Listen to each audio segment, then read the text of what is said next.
তিনি ছিলেন মধ্যম আকৃতির সুঠাম দেহের অধিকারী একটি মানুষ।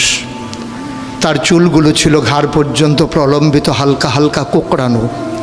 তিনি যখন চুলের ভিতরে তৈল দিয়ে আছড়াতেন মনে হতো মৃদুমন্দ ঢেউ দেখা যায়।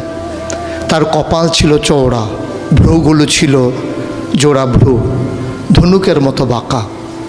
চোখের পাতাগুলো ছিল ফুটন্ত গোলাপের গোলাপি রঙের এক একটি পাপড়ির মতো। তিনি কখনো বা যখন চোখের পলক ফেলতেন মনে হতো মৃদুমন্দ বাতাসে গোলাপ পাপড়ি যেন দোল খাচ্ছে। তার চোখের সাদা অংশ ছিল রক্তিমাভ সাদা, কালো অংশ ছিল কৃষ্ণ কালো। তার নাকটা ছিল খাড়া, নাকের ছিদ্রগুলো ছিল ছোট ছোট। নাকের নিচে ছিল সরু চিকন গোঁফ, গোঁফের নিচেই সেই গোলাপি রঙের ঠোঁট। তার ঠোঁটগুলো যখন কখনো বা মুচকে হাসত, গোটা পৃথিবীর মানুষ অবাক বিস্ময়ে